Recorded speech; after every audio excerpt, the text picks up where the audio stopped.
우리들에게 주시는 하나님의 말씀을 받도록 하겠습니다. 고린도전서 11장 23절에서 26절까지 말씀입니다.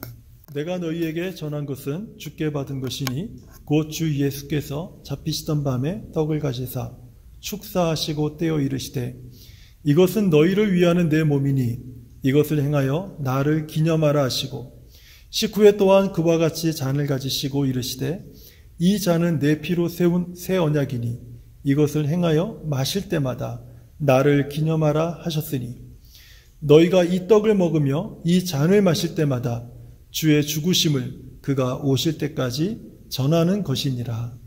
아멘. 제가 오늘 드리고 싶은 말씀은 이제 성찬식에 관한 전반적인 말씀입니다. 먼저 성찬식은 언제 처음으로 생겼는가, 그리고 어떻게 우리들에게 주어지게 되었는가에 대한 질문에 좀 말씀을 드리려고 합니다. 고린도전서 11장 23절과 25절, 오늘 우리가 읽었던 본문의 말씀을 보게 되면 성찬식은 예수님께서 잡히시던 밤에 제자들과 만찬을 나누시는 가운데 예수님께서 우리들에게 떡을 떼어주시고 잔을 나눠주시면서 이것을 기념하라 라고 명령하심으로 인해서 우리들에게 주어진 거룩한 예식입니다. 우리 교회 안에는 두 가지의 거룩한 예식이 있습니다. 하나는 그 두 가지 예식을 하나로 성례라고 하는 그런 표현을 쓰는데, 하나는 세례식을 의미합니다. 세례식. 그리고 또 하나는 오늘 우리가 하는 성찬식을 의미합니다.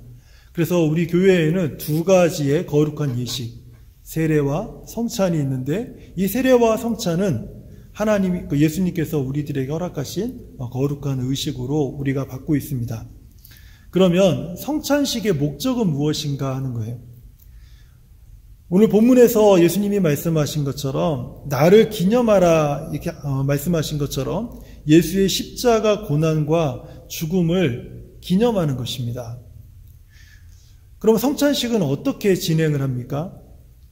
예수님께서 보여주신 방법을 따라서 우리가 먼저 떡을 떼어 나누는 분병을 하게 됩니다. 그걸 우리는 분병식이다라고 얘기를 합니다. 그리고 후에 잔을 나누는 분잔식을 하게 됩니다. 그래서 성찬식은 분병과 분잔으로 우리가 예수님께서 우리에게 보여주신 모범을 따라서 떡을 떼어 나누고 그리고 잔을 돌려서 함께 예수님의 찢기신 살과 고난당하신 몸 그리고 흘리신 피를 기념하게 됩니다. 이렇게 우리 눈으로 볼 수 있도록 떡을 떼고 잔을 나누는 방법을 사용하는 이유는 무엇입니까? 그것은 우리가 찬양을 드렸던 내용의 가사들 안에도 좀 담겨 있었는데요. 우리의 연약한 그 믿음을요, 견고하게 하시기 위해서 눈에 보이는 이런 유형의 물질을 예수님께서 직접 사용하신 겁니다. 눈에 보이는 이 유형의 물질을 직접 사용하신 거룩한 예식은 두 가지입니다. 하나는 세례이고 하나는 성찬식입니다. 그런데 이렇게 눈에 보이는 것을 우리들에게 주시면서 이것을 사용하도록 하신 이유는 우리들의 연약한 믿음을 견고하게 하시기 위해서, 보이지 않는 것으로는 우리가 연약하기 때문에 우리의 믿음을 다지고 상기하고 견고하게 하는데 어려움이 있기 때문에 눈에 보이는 것을 통해서 우리의 믿음을 다지고 견고하게 하고 또 예수님의 죽으심과 또 예수님께서 오심을 우리가 다시 상기하게 되는 그런 목적으로 이렇게 눈에 보이는 어떤 그 유형의 물질들을 가지고 우리가 이 거룩한 예식을 진행하게 됩니다. 그렇다면 성찬식에는 어떤 그 입장이 있을까요? 견해라고 할 수도 있겠죠. 성찬식에 대한 여러 가지 견해가 있지만 역사적으로 보면 크게 우리는 세 가지의 견해를 주의해서 들을 수가 있습니다. 첫 번째는 카톨릭에 대한 견해입니다. 우리가 잘 알고 있는 천주교 카톨릭에서는 성찬식에 대한 그 어떤 견해를 갖고 있냐면, 우리가 성찬식에서 나누고 있는 떡과 이 포도주는 예수님의 몸과 살을 상징하는 것인데, 성찬식에서 이 떡과 포도주를 먹고 마실 때 우리 몸 안에서 정말로 예수님의 몸이 되고 살이 되고 예수님의 피로 변한다 이렇게 주장하는 화채설이라고 하는 것을 주장을 합니다. 우리가 그것을 먹을 때 정말 우리 몸 안에서 예수님의 살이 되고 떡이 그것을 마실 때, 잔을 마실 때 우리가 우리 몸 안에서 예수님의 피가 되는가 라는 부분에 있어서는 카톨릭에서는 이것은 내 몸이라 라고 말씀하신 예수님의 말씀에 근거해서 이렇게 주장을 하지만은 사실 저희는 이 화채설을 따르고 있지 않습니다. 또 다른 견해가 하나 있는데요. 종교개혁자 스위스에서 종교개혁의 대표적인 인물인 찌빙글리라고 하는 사람이 있어요. 이 찌빙글리가 주장한 하나의 개념이 있는데 그것은 나를 기념하라 라고 말씀하신 그 기념이라는 그 말에 따라서 기념설이라고 하는 것을 주장합니다. 기념설이라고 하는 것은 성찬은 단지 외적인 표징 또는 상징에 불과한 것이다 라고 하는 그런 견해를 가지는 거예요. 성찬의 기능은 과거에 있었던 일을 기념하고 상기시키는 것이 목적이지 그 외에 다른 어떤 의미가 있는 것은 아니다 라고 주장하는 찌빙글리의 기념설이라고 하는 주장이 있습니다. 근데 사실 이것도 저희가 크게 따르는 편은 아닙니다. 하지만 많은 목사님들 중에서 이 기념설을 지지하는 분들이 또 상당히 많이 있다라는 것을 좀 제가 말씀드리고 싶습니다. 그러면 저희가 따르고 있는 견해는 어떤 견해인가? 종교개혁자 중에 카이빈 또는 까이뱅이라고 하는 종교개혁자가 있습니다. 이 카이빈이 주장한 것은 무엇이냐면 영적 임재설입니다. 영적 임재설이라고 하는 것은 예수님의 몸이 성령 하나님의 역사를 통해서 실제로 또는 참으로 그 떡에 임한다라는 견해입니다. 이것을 영적 임재설이라고 부르는 그 이유가 무엇이냐면 이러한 임재가 성령님의 사역에 의해서 이루어지기 때문에 이것을 영적 임재설이다 이렇게 주장을 하는 것입니다. 그래서 성경에서 예수님께서 이것을 나를 기념하라 그리고 기념하라 이렇게 말씀하셨을 때 떡과 잔을 기념하는 그 모든 것 이것은 영적인 일이다라는 부분에서 가장 중요한 핵심을 두고 있습니다. 그리고 이것은 성령님의 사역으로서 우리가 떡을 먹고 그리고 잔을 대할 때에 성령께서 역사하셔서 이것은 실제적으로 영적으로 우리 안에서 적용되어진다라고 주장하는 그러한 견해입니다. 그리고 저희는 이 영적 임재설을 따르고 있습니다. 그래서 우리가 그 떡을 대하고 잔을 대할 때 하나님의 성령께서 이 자리에 임재하셔서 실제적으로 우리의 영적으로 이것을 우리에게 적용시킨다라는 것을 저희가 따르는 견해입니다. 제가 자꾸 견해라고 말씀드리는 이유가 있겠죠. 그 견해라고 말씀드리는 이유는 논박이 심하기 때문에 그렇습니다. 그리고 지금까지 신약의 역사 2000여 년 동안 이 논박은 멈추지 않고 있습니다. 그래서 이런 논박이 멈추지 않을 때는 그럴 때는 우리가 하나의 입장을 우리가 따르게 됩니다. 저희 교회는 미주환이 예수교 장로회에 속한 교회로서 저희 교단이 따르는 그러한 견해는 칼빈이 이야기한 웨스터민스터 신앙 고백에 따르는 영적 임재설을 저희가 따르고 있습니다. 그렇다면 이제 성찬식이 우리에게 전해주는 의미는 무엇인가? 성찬식은 우리에게 무엇을 보여주는가? 크게 5가지 정도를 우리들에게 보여주고 있습니다. 첫 번째로 성찬은요, 예수 그리스도의 죽으심을 우리들에게 보여주고 있습니다. 고린도전서 11장 26절을 보면 너희가 이 떡을 먹으며 이 잔을 마실 때마다 주의 죽으심을 그가 오실 때까지 전하는 것이니라. 이 떡을 떼는 것과 포도주를 붓고 마시는 것은 우리 주님의 찢어진 몸과 그리고 흘린 피를 나타낸다라는 것입니다. 그래서 그것 자체가 가장 첫 번째로 우리에게 보여주는 의미는 예수 그리스도의 찢긴 살과 고난, 십자가에 피 흘려 죽으신 그 예수님의 죽음을 첫 번째로 보여주는 것이죠. 두 번째로 어떤 의미가 있냐면 성찬은 우리가 그리스도의 십자가에 참여한다라는 것을 우리 스스로가 보여주는 하나의 의식입니다. 성찬은 우리가 그리스도의 십자가에 참여한다라는 선포예요.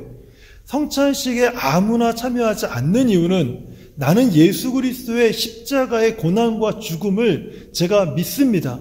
그리고 그 십자가의 고난, 십자가의 죽음에 저도 참여하겠습니다라고 하는 참여자의 개인의 믿음의 선포가 함께 따르는 것입니다. 만약에 이러한 믿음의 선포가 선언이 없다면은 그 선언은 무효가 되는 것이죠.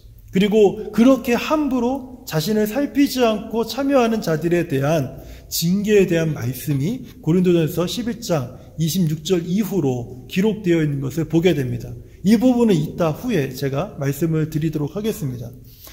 우리가 그리스도의 십자가에 참여한다라고 하는 객관적이고 그리고 많은 사람들에게 보일 수 있는 증표가 하나 있어요. 그 증표가 무엇이냐면 세례입니다. 세례를 받으면 구원을 받느냐 안 받느냐에 대한 그런 문제를 말씀드리는 것이 아니라, 세례라고 하는 것은 내가 예수 그리스도께서 나의 죄를 위해서 십자가에서 고난받으시고 그 살이 찢기시고 그리고 모든 피를 흘리시고 죽으셨습니다. 이 사실을 믿음으로 받는 것이 세례입니다. 이것을 믿지 않고 받았을 경우에 그것은 우리가 확인할 길이 없지만, 그것을 믿음으로 받은 사람들은 그러므로 내가 그리스도의 십자가에 참여하겠습니다라고 하는 선언을 할 수 있는 성찬에 참여하게 되는 거예요. 그렇기 때문에 보통 성찬을 할 때는 세례 교인 이상만 성찬에 참여할 수 있습니다라고 말을 하는 겁니다. 그것을 본질적으로, 궁극적으로 그것이 정말 옳습니까? 라고 주장하는 분들이 있어요. 왜냐하면 세례의 목적과 의미가 많이 상실되었기 때문에 그래요. 원래 세례의 목적과 의미를 우리가 간직해서 세례를 받는다면 그런 질문이 나오진 않겠죠. 하지만 이 세례의 목적과 의미가 상실되어 있는 상태에서는 충분히 나올 수 있는 질문이고 의문을 가질 수 있는 부분이기도 합니다. 하지만 원래의 목적으로 봤을 때 우리가 그리스도의 십자가의 고난에 우리가 참여한다라는 이 고백은 어디서 확인이 되냐면 세례를 통해서 확인이 되는 겁니다. 그러므로 성찬에 참여하는 사람들은 바로 내가 그리스도의 죽음에 참여하겠습니다라고 선언하면서 이 성찬에 참여하는 것을 보여주는 것이죠. 세 번째로 성찬은요, 우리가 새 언약에 참여한다라는 것을 보여줍니다. 고린도전서 11장 25절 말씀처럼 식후에 또한 그와 같이 잔을 가지시고 이르시되 이 잔은 내 피로 세운 새 언약이니 라고 하셨어요. 그러니까 성찬은요, 우리가 예수 그리스도께서 우리에게 주신 새 언약에 참여한다라는 의미예요. 주님을 죽으시면서 흘리신 피로 우리에게 새 언약을 인준해 주셨습니다. 그럼 새 언약이 있다는 말은 구언약도 있다는 뜻이잖아요. 그렇죠? 이 구언약이 무엇이냐면 바로 이스라엘 백성들과 맺었던 그 언약을 의미하죠. 그래서 이 새 언약을 담긴 내용을요, 히브리서 8장 8절과 12절의 말씀에 보면 잘 우리가 잘 알 수가 있습니다. 한번 들어보세요. 그들의 잘못을 지적하여 말씀하시되 주께서 이르시되 볼지어다 날이 이르리니 내가 이스라엘 집과 유다 집과 더불어 새 언약을 맺으리라. 또 주께서 이르시기를 이 언약은 내가 그들의 열조의 손을 잡고 애굽 땅에서 인도하여 내던 날에 그들과 맺은 언약과 같지 아니하도다. 이스라엘 백성들의 손을 잡고 애굽에서 그들을 구원하시고 인도하시면서 맺었던 그 언약이 구언약이라는 것입니다. 근데 새 언약은 그것과 같지 않다라는 거예요. 그럼 이 새 언약에 참여하는 자들, 이 새 언약의 인준을 받는 사람들에게 주어지는 새 언약의 내용은 무엇인가 하면 잘 들어보세요. 10절을 보면 또 주께서 이르시되 그날 후에 내가 이스라엘 집과 맺을 언약은 이것이니 내 법을 그들의 생각에 두고 그들의 마음에 이것을 기록하리라. 구언약 때는 하나님의 마음, 하나님의 생각을 어디에다 기록했습니까? 두 돌비, 십계명 두 돌판에 기록을 했죠. 그리고 그것을 백성들에게 주었습니다. 그랬더니 어떻게 됐습니까? 그 율법의 요구에 완벽히 그 요구를 충족시킬 만한 사람이 단 한 사람도 이 세상에 없다라는 거예요. 그럼 어떻게 하겠습니까? 하나님께서 새 언약을 예수님을 통해서 맺게 되는데, 이번에 하나님께서 맺은 그 새 언약은 어디에다가 기록을 하시냐면 우리의 생각 안에, 그리고 우리의 마음에 기록하신다라는 거예요. 성령을 통해서 우리의 생각과 그 마음에 기록하셔서 어떻게 하십니까? 성령께서 하나님의 말씀을 따라 순종하면서 그 말씀의 요구에 충족된 삶을 살아갈 수 있도록 내가 아니라 성령께서 우리 안에서 일하신다는 거예요. 이 부분은 나중에 제가 수요일날 조금 더 구체적인 설명을 좀 드리려고 합니다. 어쨌든 이것이 바로 새 언약의 의미예요. 그래서 구원받은 사람들은 이 새 언약에 인준되어서 성도의 합당한 삶을 살려고 노력하는 사람이 아니라 성령에 의해서 성령께서 깨닫게 하시는 말씀을 순종할 때 비로소 성도다운 삶을 살게 되는 그런 놀라운 이 새 언약의 그 인준된 삶을 살아가게 된다는 거예요. 그래서 어떻게 됩니까? 마침내 나는 그들에게 하나님이 되고 그들은 내게 내 백성이 되리라. 하나님이 인정하시는 백성, 성도가 되게 하시겠다. 하나님이 하시겠다라는 거예요. 우리가 하는 것이 아니라 하나님이 직접 하시겠다라는 겁니다. 그래서 또 각각 자기 나라 사람과 각각 자기 형제를 가르쳐 이르기를 이제 주를 알라 이렇게 하지 아니할 것은 그들이 작은 자로부터 큰 자까지 다 나를 알미라. 생각과 마음에 그것을 기록하셨기 때문에 내가 그들의 불의를 이제는 긍휼히 여기고 그들의 죄를 다시 기억하지 아니하리라 하셨느니라. 이것이 새 언약에 대한 내용입니다. 우리는 성찬에 참여할 때마다 이 새 언약과 새 언약에 담긴 이 내용을 우리는 선포하는 거예요. 우리가 말로서 선포하지 않는다 할지라도 우리가 이 믿음의 고백, 이 신앙의 고백을 선포하면서 우리가 성찬에 참여하게 된다는 거예요. 다시 한번 들어보세요. 예수 그리스도를 믿고 하나님의 자녀가 된 자들은 그 안에 하나님의 법을 그들의 생각에 두고 그들의 마음에 그것을 기록하여 하나님께서 그들의 하나님이 되고 그들은 내게 백성이 되리라고 하신 그 약속을 하나님이 우리 안에서 성령을 통해서 이루어 가신다라는 겁니다. 이 놀라운 선포가 성찬식의 떡과 포도주를 나눔에 포함되어 있습니다. 이 내용이. 그런데 우리는 성찬식을 할 때 떡과 잔만 나누고 기도하고 마치기 때문에 이 내용에 대한 의미들을 우리가 좀 쉽게 간과하는 경우들이 있습니다. 이게 세 번째입니다. 네 번째로는요, 성찬은 우리가 주 예수 그리스도로부터 힘을 받아서 신자의 삶을 산다라는 것을 보여주는 그런 의식입니다. 요한복음 6장 56절과 57절의 말씀을 들어보세요. 내 살을 먹고 내 피를 마시는 자는 내 안에 거하고 나도 그의 안에 거하나니 살아계신 아버지께서 나를 보내심에 내가 아버지로 말미암아 사는 것 같이 나를 먹는 그 사람도 나로 말미암아 살리라. 예수의 살과 피를 먹는 사람은 예수께서 아버지로 말미암아 사는 것처럼 그 사람도 나로 말미암아 살리라. 우리가 그 앞에 불렀던 찬양 기억나십니까? 이 세상 험하고라는 찬송가의 그 찬양에서 제가 반복해서 불렀던 찬양, 주 예수 힘주사 굳세게 하소서. 주 예수 힘주사 굳세게 하소서. 주 예수 힘주사 굳세게 하소서. 이것을 제가 3번이나 반복해서 부른 이유가 있어요. 그 이유는 바로 이 네 번째 교훈 때문에 그래요.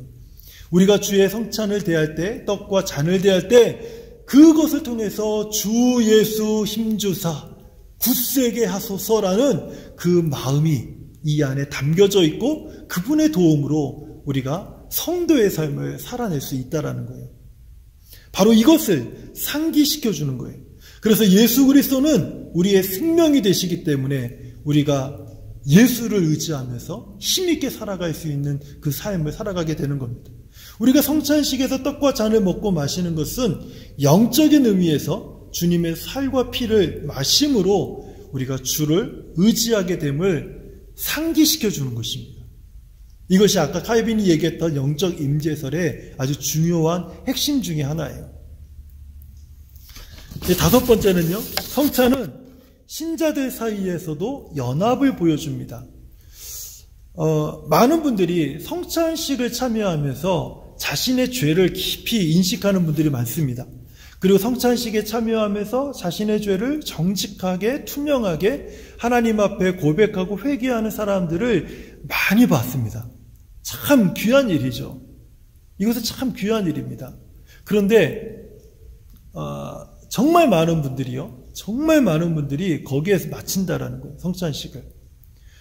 왜 제가 아까 처음에 말씀드린 것처럼 우리가 성찬식을 부분적으로만 듣고, 성찬에 관한 말씀과 교훈을 부분적으로만 듣고 부분적으로만 참여했기 때문에 사실 우리는 성찬이 예수께서 나의 죄를 위해서 고난받으시고 죽으셨습니다라고 우리가 고백하고 내 죄를 회개하고 용서받는 것으로 끝나야 된다라고 생각하는 분들이 많다라는 거예요. 이것은 쯔빙글리가 얘기했던 기념서를 주장하는 사람들이 주로 많이 갖는 모습이기도 합니다. 그냥 기념하고 마치는 것이죠. 그 자체가 나쁘거나 그런 것이 아니라 귀합니다. 그런데 성찬은 여기에서 머물러 있지 않아요. 정말 성찬은요, 내가 예수 그리스도와 연합이 되어지고 예수 그리스도께서 나의 죄를 용서하신 이것이 이제는 교회 안에 있는 다른 지체들과도 밀접한 연관이 있다는 사실을 우리에게 말씀하고 있는 거예요. 신자들은요, 모두 그리스도께 연합되어 있죠. 그러므로 우리는 서로 연합되어 있고 한 몸을 이루고 있다는 사실을 성찬을 통해서 그 메시지를 전하고 있는 거예요. 고린도전서 10장 16절과 17절이 이것을 말하는데요. 잘 들어보세요. 우리가 축복하는 바 축복의 잔은 그리스도의 비에 참여함이 아니며 우리가 떼는 떡은 그리스도의 몸에 참여함이 아니냐. 떡이 하나다.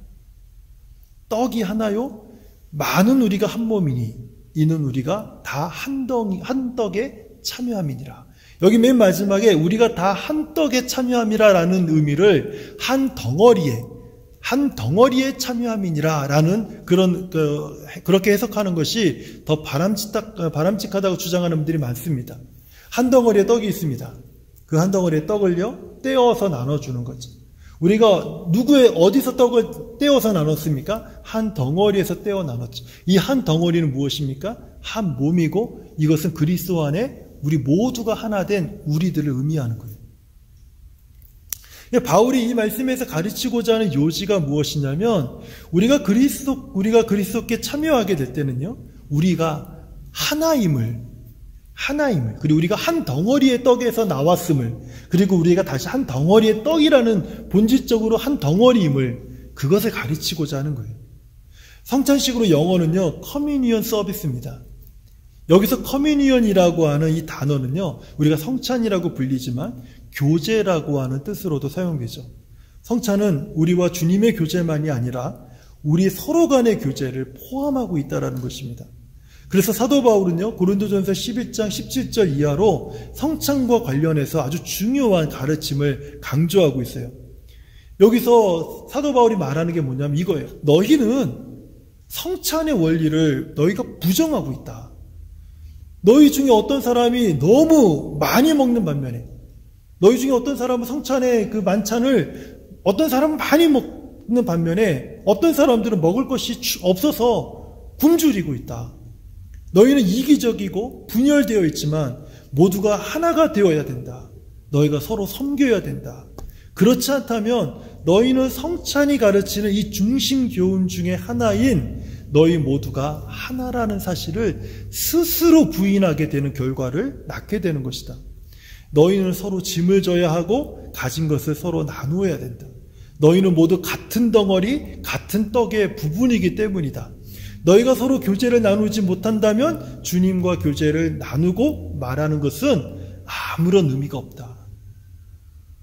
이 성찬의 이 교리를 강조하는 말씀에서 전과 후에 이런 말씀이 지금 나오고 있다는 거예요.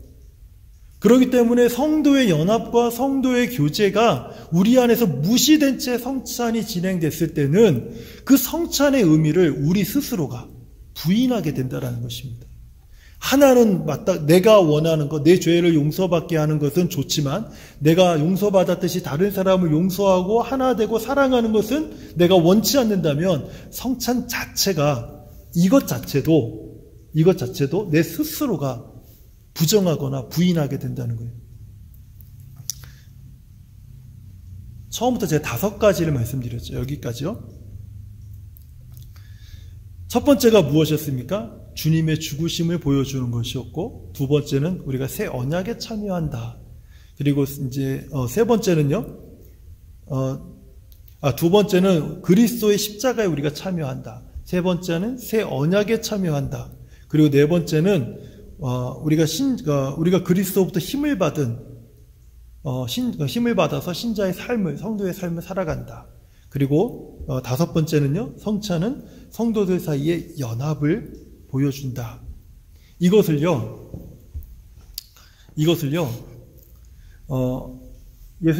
예수님께서 도장을 찍어버렸어요. 이 5가지의 교훈을. 우리가 성찬을 대하면서 주님의 죽으심을 기념하는 것으로 여기서 끝나지 않아요. 성찬식에 참여함으로 내가 성도라는 이 표시와 확인만 해서도 우리는 온전한 성찬이 될 수 없다라는 거예요. 우리가 떡과 포도주를 받을 때는 하나님 앞에 말씀드린 이 5가지를 우리들에게 도장을 찍어줬습니다. 이것을 인쳐주셨다라는 거예요. 우리가 어떤 문서에 도장을 찍을 때는요, 그 문서에 내용을 추가하는 것이 아니지 않습니까?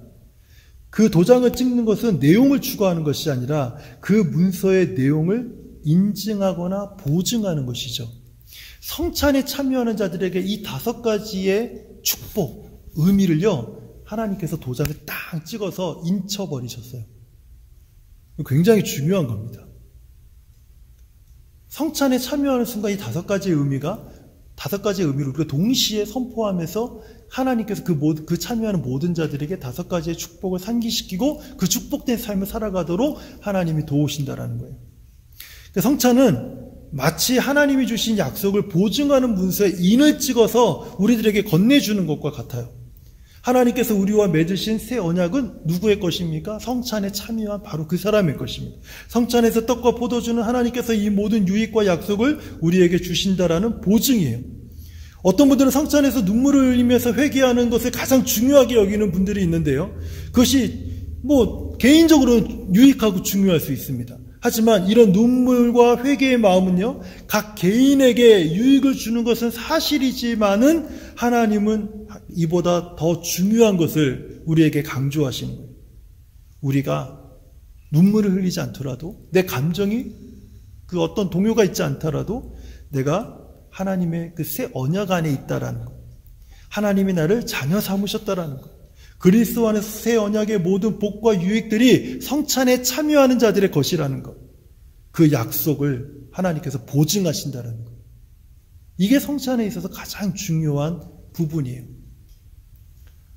오늘 눈물을 흘려도 되고 눈물을 흘리지 않으면 나는 마음의 준비 잘 못했나? 이런 생각을 하시는 분이 있을 수도 있습니다. 근데 그것이 아니라 이 약속의 보증을 기억하는 거예요. 그것이 우리를 프라우드 있게 만드는 거예요. 그럼 누가 성찬에 참여할 수 있습니까? 오직 신자들만 성찬에 참여할 수 있습니다. 제가 앞에 말씀드린 것처럼 성찬식을 바르게 이해하지 못한다면 고린도 교회처럼 그저 먹고 마시는 일 외에는 아무런 의미가 없습니다. 누가 성찬에 참여할 수 있습니까? 회개한 죄인도 성찬에 참여할 권리가 있습니다. 19세기 에딘버그 뉴 칼리지에서 히브리어 교수를 역임한 그 라비 덩칸이라는 분이 계세요. 이분이 그 성찬식을 진례하는 그곳에 있었는데, 그곳에 있었던 한 일화가 있습니다. 덩칸은 어느 성찬식에 참여해서 장로들이 떡과 포도주를 돌릴 때 일어나는 일을 보고 있었습니다. 그는 회중 가운데 고뇌에 지친 한 여인이 눈물을 펑펑 쏟고 있는 것을 보았습니다. 그녀는 떡과 포도주가 오자 그것을 거부했습니다. 덩칸은 그녀의 행동을 보고는 무슨 일인지 정확하게 이해했습니다. 그녀는 자신의 죄에 대해 너무 의식한 나머지 자신이 그 포도주의 떡에 참여할 권리가 없다고 느꼈던 것입니다. 이런 경우가 우리들에게도 있지 않았나요? 성찬식을 참여할 때? 그때 이 덩칸이 성찬에서 나누어지는 잔을 가지고 그녀에게 다가가서 이렇게 말했습니다. 여인이여, 받으시오, 받으시오, 받으시오. 주님은 죄인들을 위해서 죽으셨습니다. 정말 진심으로 자기 안에서 나의 죄를 회개하는 자들이 비록 세례는 내가 받지 않았다 할지라도 그 죄를 진심으로 뉘우치고 예수 그리스도를 믿는 그 자들이 이 성찬에 참여할 수 있는 자들이라는 거예요. 이 여인은 진심으로 자신의 죄를 아파하며 회개한 사람이었죠. 회개한 죄인은요, 떡과 포도주에 참여하는 일에 대해서 다른 사람들, 세례를 받은 자들과 똑같은 권리를 가지고 있다. 우리는 이렇게 말할 수 있다라는 거예요. 하지만 그렇다고 해서 죄 안에 사는 것과 이것을 똑같이 여겨서는 안 된다라는 겁니다. 이제부터 중요한 말씀을 드릴 겁니다. 고린도전서 11장 27절과 32절을 보면요, 이 주의 만찬에 합당치 못하게 참여하는 자들에 대한 경고가, 주의가 아니에요, 경고가 기록되어 있습니다. 고린도전서 11장 27절과 32절을 보면, 그러므로 누구든지 주의 떡이나 잔을 합당하지 않게 먹고 마시는 자는 주의 몸과 피에 대하여 죄를 짓는 것이니라. 이건 목사님들이 성찬할 때마다 주로 많이 하는 그 말씀이죠. 자신을 살피고 오늘 이 성찬에 참여할 만한 합당치 못한 마음과 그런 삶이 있었다면 오늘 성찬을 참여하지 마시기 바랍니다라고 권면을 하기도 합니다. 사람이 자기를 살피고 그 후에야 이 떡을 먹고 이 잔을 마실지니 주의 몸을 분별하지 못하고 먹고 마시는 자는 자기의 죄를 먹고 마시는 것이니라. 목사님들이 성찬을 집례할 때 이제 권면하는 아주 중요한 말씀 중에 하나입니다. 근데 그 다음부터가 되게 중요해요. 제가 말씀드리고 싶은 게 그 다음부터예요. 주의 몸을 분별하지 못하고 먹고 마시는 자들에 대한, 자기 죄를 먹고 마시는 자들에 대한 이제 하나님의 경고가 있어요. 그러므로 너희 중에 약한 자와 병든 자가 많고 잠자는 자도 적지 아니하니. 이게 무슨 말입니까? 지금 앞부분에서 고린도 교회가 성찬에 참여할 때 서로 다투고 부당하고 형제와 연합하지 못하고 이런 어떤 고린도 교회의 그 부족함들을 쭉 나열하고 있지 않았습니까? 그런데 그렇게 해서 분별하지 못하고 참여하는 고린도 교인들 중에, 너희 중에란 말은 그러한 교인들 중에, 고린도 교회 교인들 중에 병든 자가 많고 약한 자가 또 많고 심지어는 잠자는 자가 적지 않다. 이 말이 무슨 말이냐면 죽었다라는 거예요. 성찬을 무분별하게 참여해서 몸이 약해지고 병들고 심지어는 죽음을 맞이한 자도 있다고 지금 사도 바울이 얘기하고 있는 거예요. 굉장히 중요한 경고입니다. 성찬을 함부로 대하는 자들에 대한 경고예요.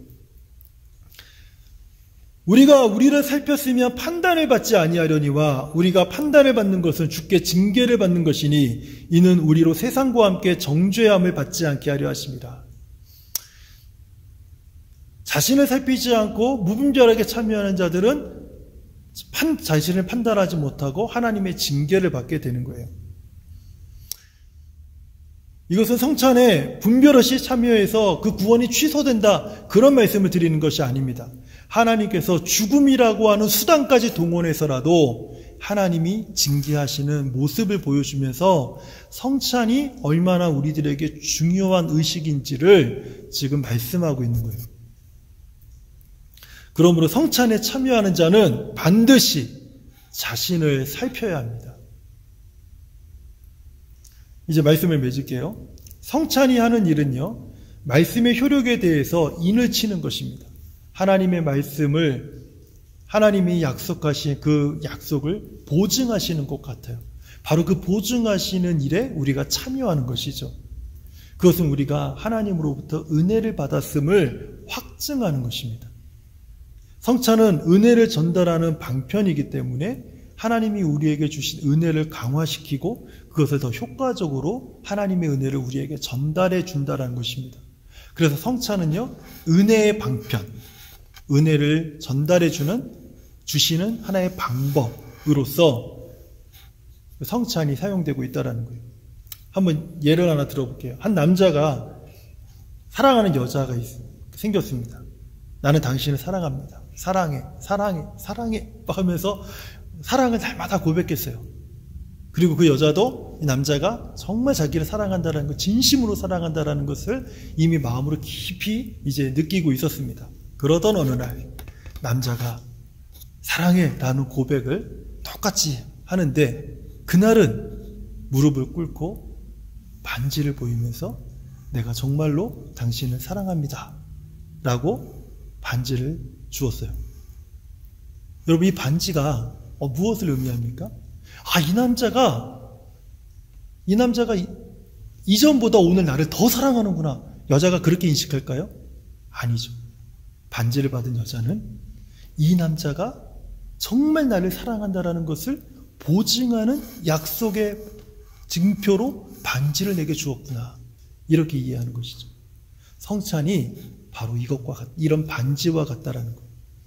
하나님께서 우리들에게 주신 그 은혜를 확실하게 보증하시는 그러한 방법으로 성찬을 우리들에게 주시고, 우리의 연약한 믿음을 강건하게 위해서 떡과 잔을 사용하시고 예수님께서 이것을 기념하라고 명령하셨던 것입니다.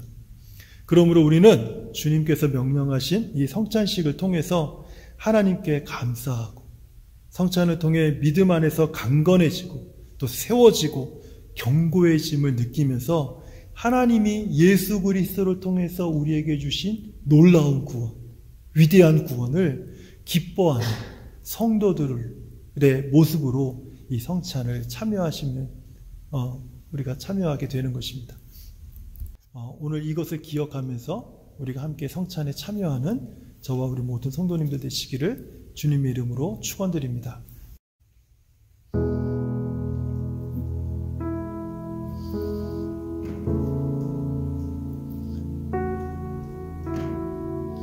교독문 91문 함께 우리 서로 교독하도록 하겠습니다. 예수께서 이르시되 나는 생명의 떡이니 내게 오는 자는 결코 줄이지 아니할 것이요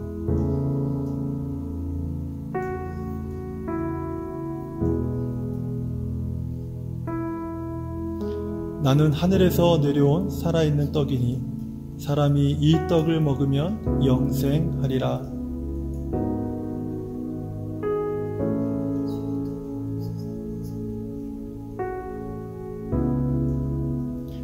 내 살을 먹고 내 피를 마시는 자는 영생을 가졌고 마지막 날에 내가 그를 다시 살리리니.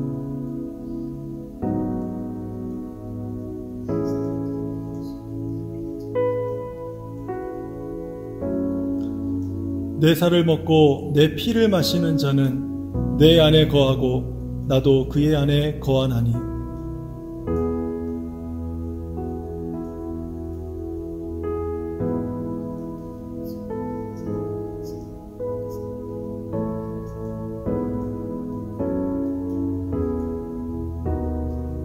새 계명을 너희에게 주노니 서로 사랑하라. 내가 너희를 사랑한 것과 같이 너희도 서로 사랑하라.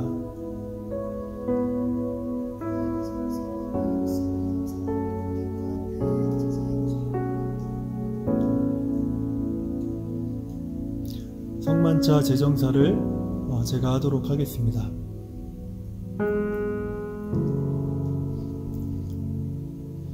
주 예수께서 잡히시던 밤에 떡을 손에 드시고 감사 기도를 드리신 다음 떼어 제자들에게 주시며 말씀하셨습니다.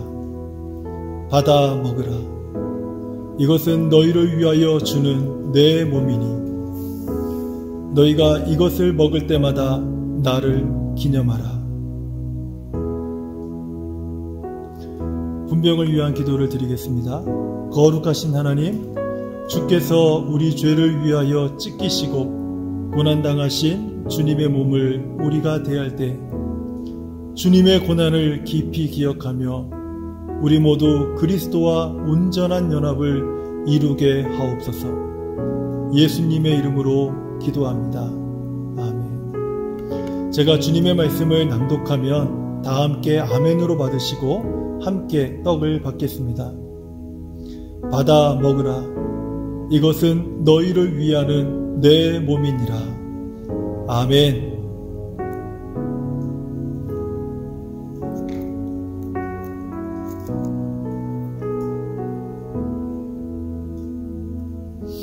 식후에 주님께서 잔을 가지사 감사기도 하시고 이르시되 너희가 이것을 다 마시라.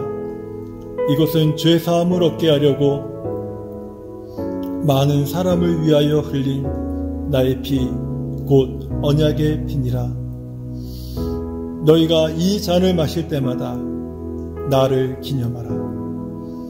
본잔을 위한 기도를 드리겠습니다.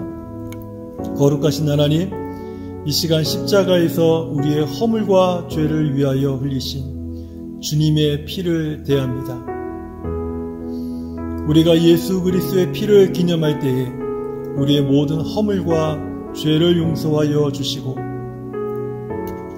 주께서 우리를 용서하심과 같이 우리도 우리의 형제와 자매의 죄를 용서함으로 우리가 그리스도 예수 안에서 온전히 하나됨을 세상이 알게 하여 주옵소서. 예수님의 이름으로 기도합니다. 아멘. 제가 주님의 말씀을 낭독하면 다 함께 아멘으로 받으시고 함께 잔을 받겠습니다. 너희가 이 잔을 다 마시라. 이것은 죄사함을 얻게 하려고 많은 사람을 위하여 흘리는 나의 피 곧 언약의 피니라. 아멘. 다 함께 잔을 받겠습니다.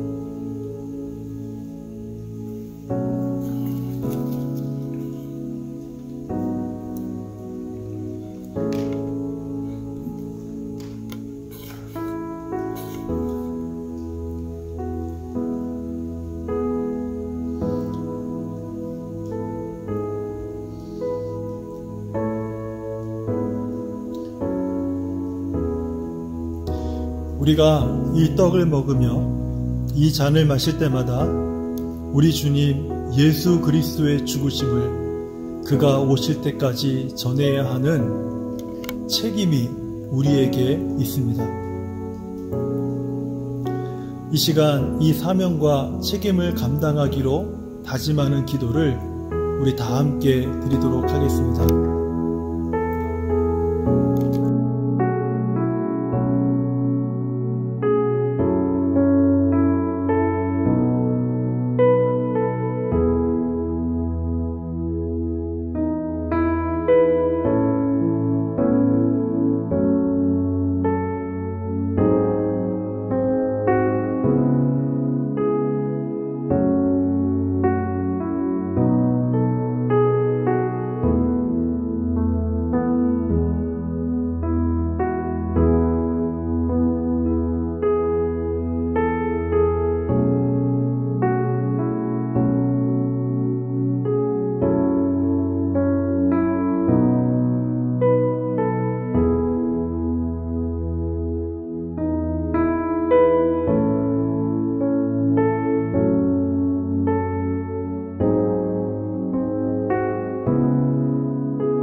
은혜를 기억하고 보증을 기억하고 나아가서 그리스도의 복음의 사명과 책임을 감당하는 우리 모든 성도요 교회가 되도록 하나님께서 은혜를 베풀어 주시옵소서.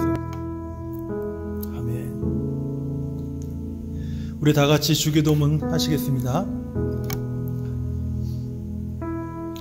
하늘에 계신 우리 아버지여, 이름이 거룩히 여김을 받으시오며 나라가 임하옵시며 뜻이 하늘에서 이루어진 것 같이 땅에서도 이루어지이다. 오늘날 우리에게 일용할 양식을 주시옵고 우리가 우리에게 죄 지은 자를 사하여 준 것 같이 우리 죄를 사하여 주시옵고 우리를 시험에 들게 하지 마시옵고 다만 악에서 구하옵소서. 나라와 권세와 영광이 아버지께 영원히 있사옵나이다. 아멘.